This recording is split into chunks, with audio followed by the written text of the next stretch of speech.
В начале XVI века реформация победной поступью прошла по всей Европе. Германия, Польша, Великое княжество Литовское и Франция стремительно выходили из-под влияния римского папы. Даже города Италии начали изгонять католиков, а некоторые кардиналы все больше симпатизировали реформаторам и даже переходили в протестанты. Шла настоящая идеологическая война, и чтобы устоять в ней, Святому Престолу нужно было включать механизмы защиты и нападения.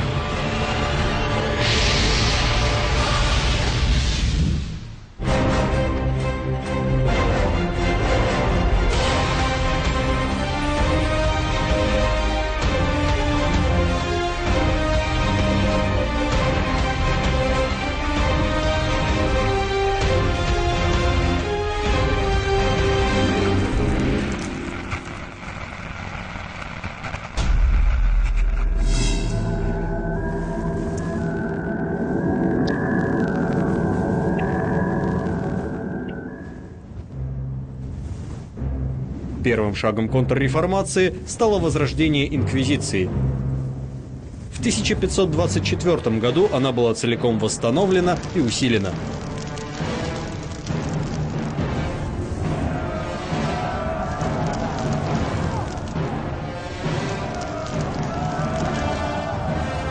Святой отдел расследований еретической греховности появился еще в конце XII века. Основной задачей учреждения было нахождение еретиков. С конца XIV века в ее компетенцию входят также процессы о ведьмах. Кроме обычных допросов применялись, как и в светских судах того времени, пытка подозреваемого. С инквизицией также связано появление ауто-дафе. Торжественная религиозная церемония включала в себя процессии, богослужения, публичное покаяние осужденных еретиков и приведение их приговора в действие. Главным образом, публичное сожжение.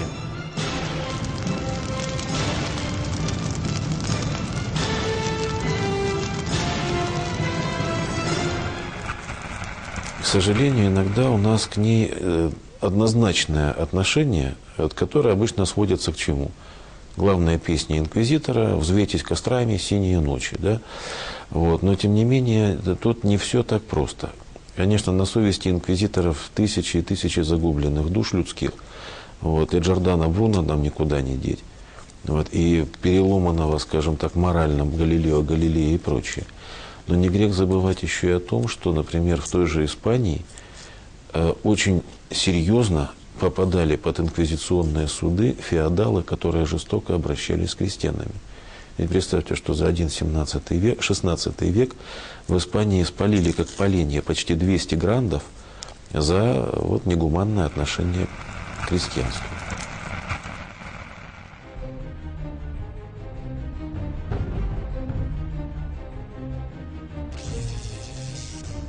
От года в год в течение XVI века растет число сожженных или подвергнутых другим наказаниям.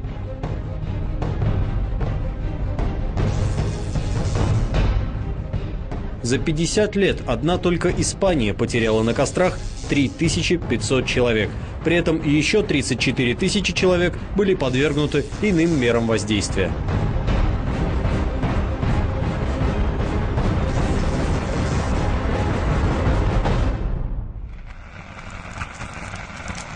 Меры воздействия были разные. Значит, от каменного мешка, в котором человек мог просидеть всю жизнь, это еще в лучшем случае.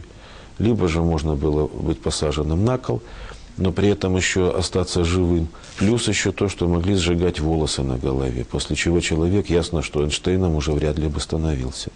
Вот те же пытки инквизиционные, после которых можно было вернуться домой, но при этом человек уже был абсолютно недееспособен.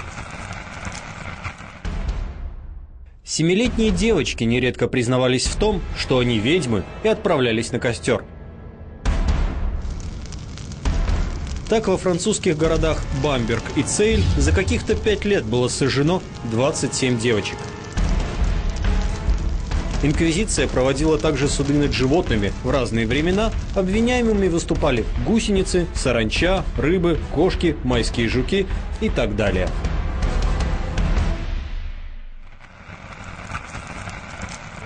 Вопросы, которые следует задать ведьме, составлены судьями из города Кольмара в Эльзасе, 16 век.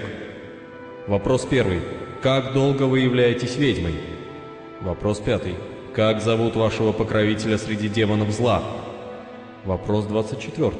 Из чего приготовлена мазь, которой вы натираете свою метлу? Вопрос 26. Какие ураганы были вызваны вами и кто вам помогал? Вопрос 27. Каких червей и пиявок вы произвели на свет?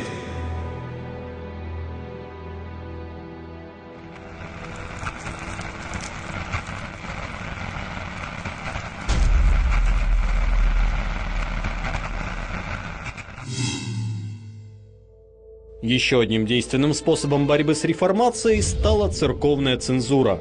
Индекс Librorum Prohibitarum, список запрещенных книг, должен был оградить веру и нравственность от посягательств и богословских ошибок. Книги, прошедшие цензуру, печатались с грифом «Imprimatum» – «Да будет напечатано». В разное время в список входили сочинения таких авторов, как Эразм Роттердамский, Вольтер, Даниэль Дефо, Коперник, Оноре де Бальзак и другие. Почти все известные западные философы были включены в список, в том числе и верующие, как, например, Рене Декарт или Эммануил Кант. До 1962 года католическая церковь должна была использовать вот такие вот книги. Они периодически обновлялись, модернизировались. Все это зависело применительно к новой какой-то там ситуации. В частности, в этот индекс попадал Карл Маркс, тот же самый, и некоторые другие. Если я не ошибаюсь, даже, кажется, Лев Толстой. То есть в конечном итоге попасть в этот индекс, наверное, было бы даже для приличного человека правилом хорошего тона. В хорошей компании оказался. Инквизиция и церковная цензура могли применяться лишь там, где католичество имело главенствующие позиции.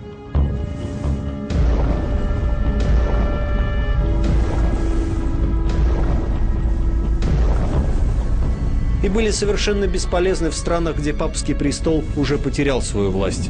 Нужно было создать новый орган, который бы боролся с реформацией не грубой силой, а с помощью иных, более тонких воздействий.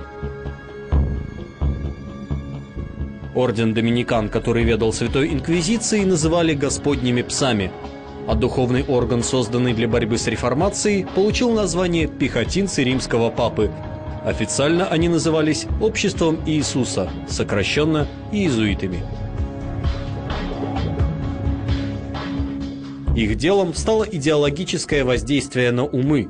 Иезуиты были образованными и целеустремленными служителями церкви. Вы должны называть белое черным, а черное белым, если так решит церковь. Такой пункт приписывают первоначальному уставу ордена иезуитов.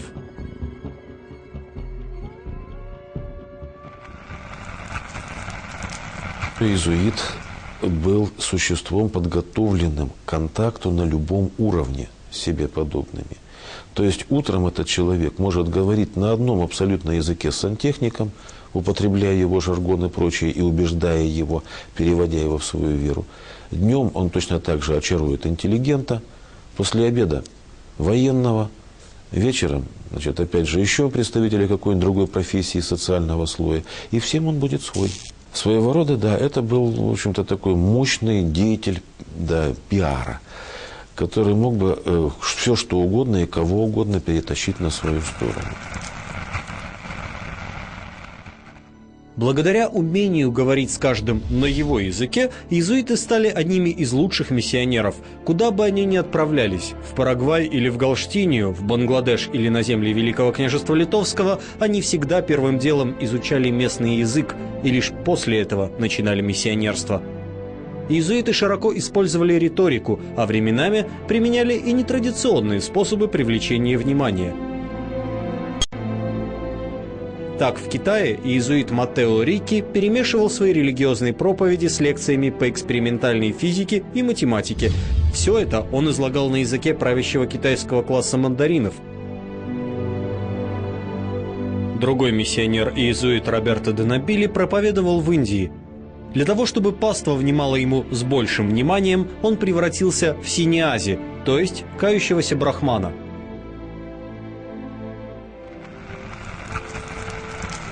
Генрих Бемер. История ордена иезуитов.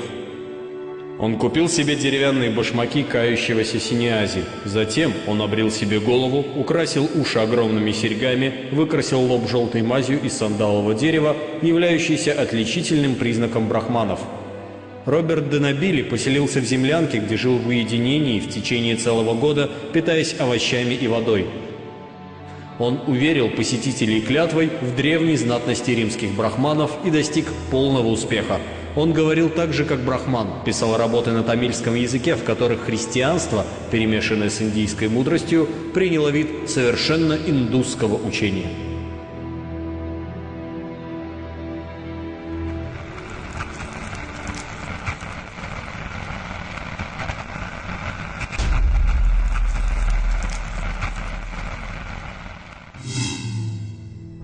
Индусы прозвали иезуита Татува Пандапар Суами, что означало «обладатель 96 совершенств истинного мудреца».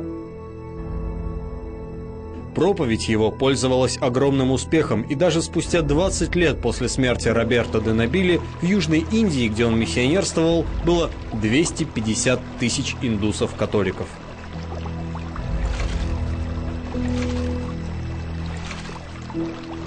Иезуиты пытались воздействовать на ключевые фигуры истории. Если какой-нибудь маленький принц, князь или герцог оставался сиротой, то первыми, кто приходил, чтобы помочь в воспитании, были иезуиты.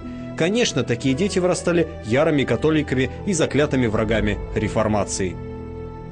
В целом, в своей идеологической борьбе иезуиты делали главную ставку именно на образование. Братья из товарищества Иисуса были отличными педагогами. По всей Европе они начали открывать иезуитские коллегиумы, учебные заведения, которые давали, по сути, университетское образование. Именно в качестве преподавателей иезуиты пришли и на земли Альбарутении, Белой Руси.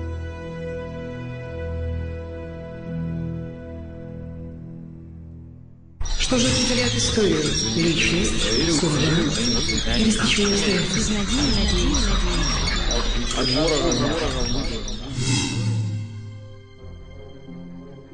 У 1587 годзе вялікім князем літоўскім і каралём польскім быў абраны шведскі прынц Жыгімонт Ваза.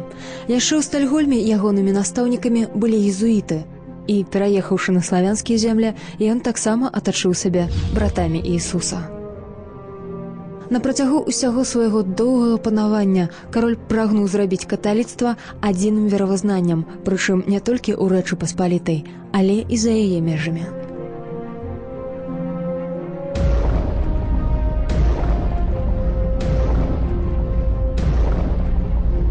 Жыгімонт Ваза адкрыта заяўляў, што дзяржаўныя пасады будуць займаць толькі каталікі і, па сутнасці, аб'явіў вайну рэфармацыі на дзяржаўным узроўні.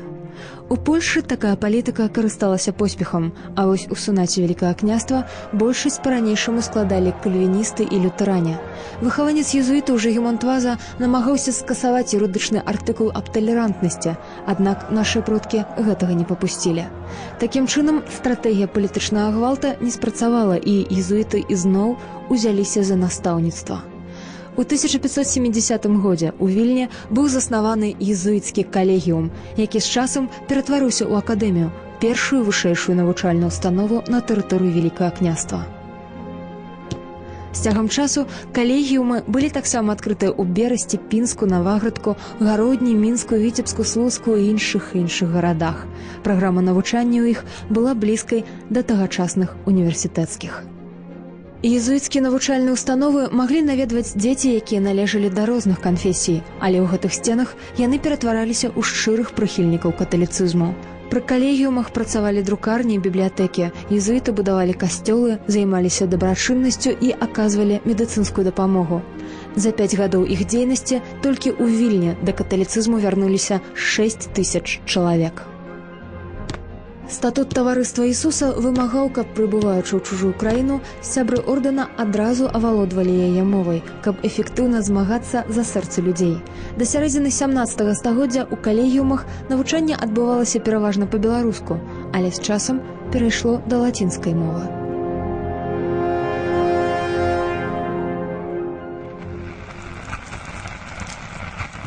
Лацінская мова давала магчымасць не толькі чытаць творы антычных пісьменнікаў, палітыкаў, філосафаў. Гэта яшчэ і мова міжнародных адносінаў, таму гэта мова міжнародных адносінаў тагачаснай Еўропы. Далей навучэнцам давалі старажытнагрэчаскую мову.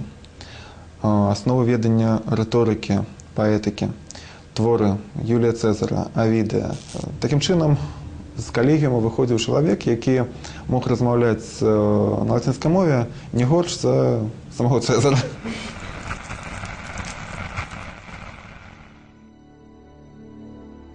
У полацкім калегіуме таксама вывучаліся арыфметыка і геаметрыя, фізіка і астраномія, гісторыя, геаграфія, музыка і логіка.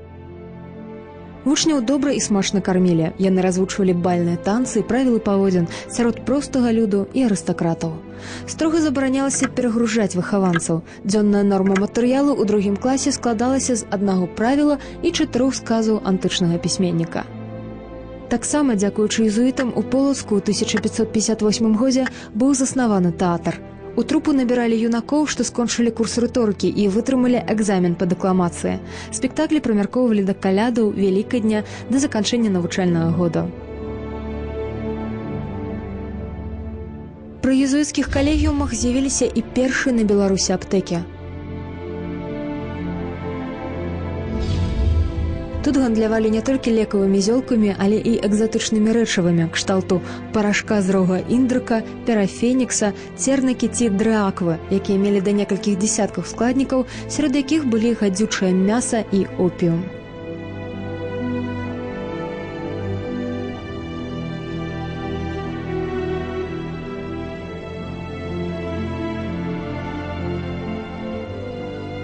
Адным з выкладчыкаў езуіцкага калегіума быў і Казімір Лышынскі. Гэты чалавек увайшоў у гісторыю нашай краіны як першы прадстаўнік атэістычнай філасофскай плыні. Казімір ваяваў са шведамі і туркамі, змагаўся ў шэрагах крылатых гусараў, удзельнічаў у бітвах пад Хацінам і Венай. З часам ён сышоў з ордэна езуітаў і заняў пасаду брэсцкага падсудка. Прыкладна ў 1673 годзе Лышынскі напісаў трактат «De non existentia Dei» пра неіснаванне Бога і паклаў яго ў шуфляду. Сябра дзяцінства выкраў 15 сшыткаў сачынення і напісаў на яго данос. Праз некаторы час Казіміра выклікалі на суд.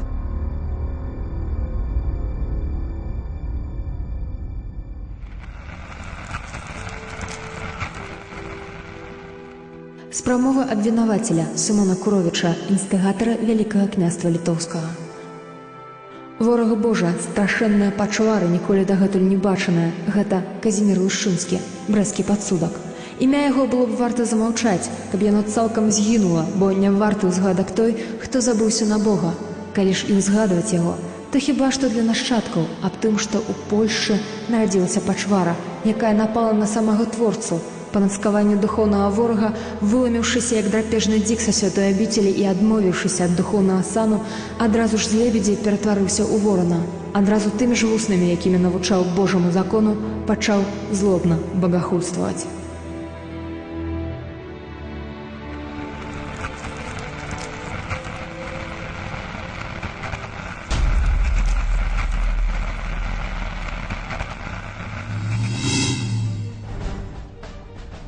«15 лютага 1689 года на варшаўскім сейме Лышынскага прыгаварылі да вогнішча.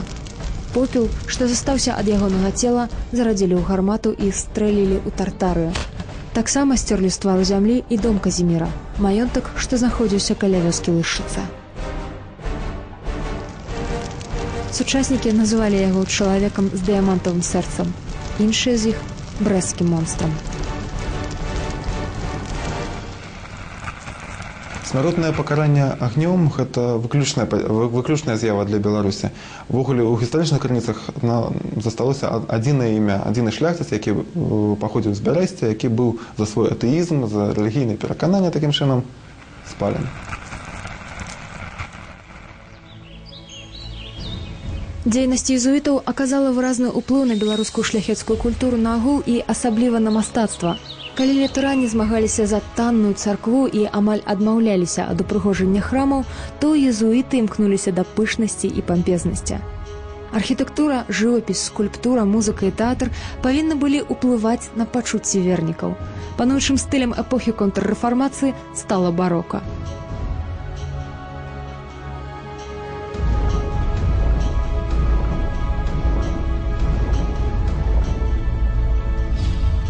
Пабудовы ўпрыгожваліся пышнай скульптурай, лепкай і разьбой. Дынамічныя формы фасадаў, хвалістыя неспакойныя лініі дэкору, а таксама кантраснае спалучэнне мусілі сімвалізаваць зменлівасць і хуткаплыннасць чалавечага жыцця.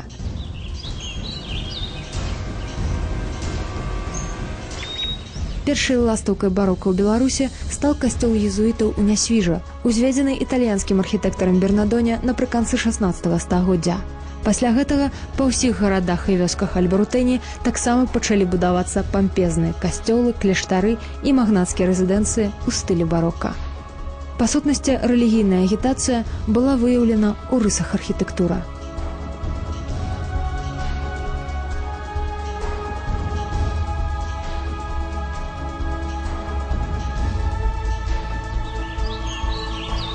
Дзейнасць езуітаў таксама стала адной з прычын, што прывялі да заняпаду беларускай літаратуры. Калі рэфарматары арыентаваліся на жывыя народныя мовы, то дзеячы контррэфармацыі ўсюды насаджалі мёртвую латынь. Езуіты знішчалі брацкія школы і друкарні. У выніку рэзка зменшылася колькасць беларускіх кніг. Да таго ж пачалі прыносіць плён езуіцкія калегіумы.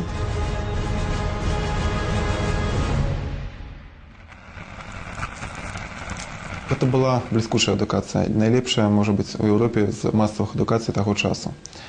Навучанне вялося, не гледзячы на саслоўе, не гледзячы на маёмасць.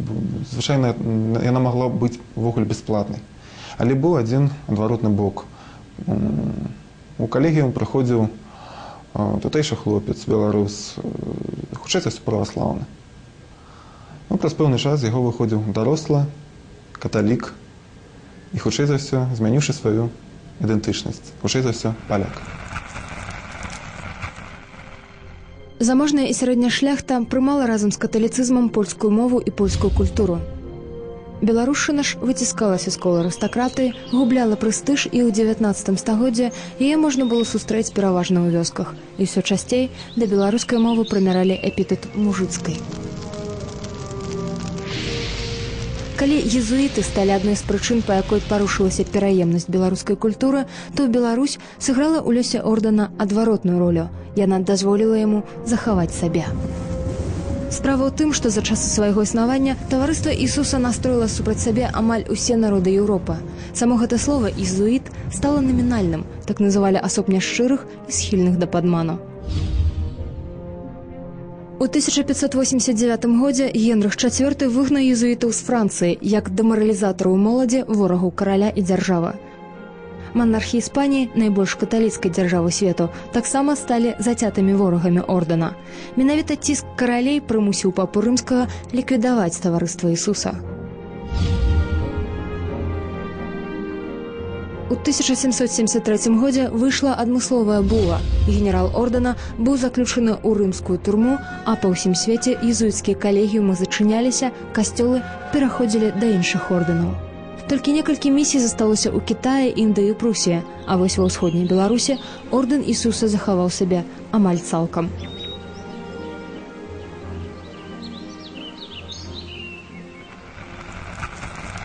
Пасля падзелу Рэчы Паспалітай і далучэння беларускіх зямель да расійскай імперыі, Кацярына II дазволіла езуітам працягваць сваю дзейнасць там, дзе яны ўжо былі.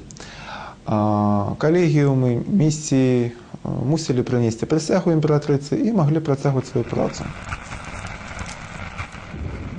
У той часы, калі ва ўсім свеце езуіты былі забароненыя, у Беларусі знаходзіліся 4 іх калегіумы, 2 рэзідэнцыі і 14 місій. Полацк, па сутнасці, ператварыўся ў езуіцкую сталіцу свету.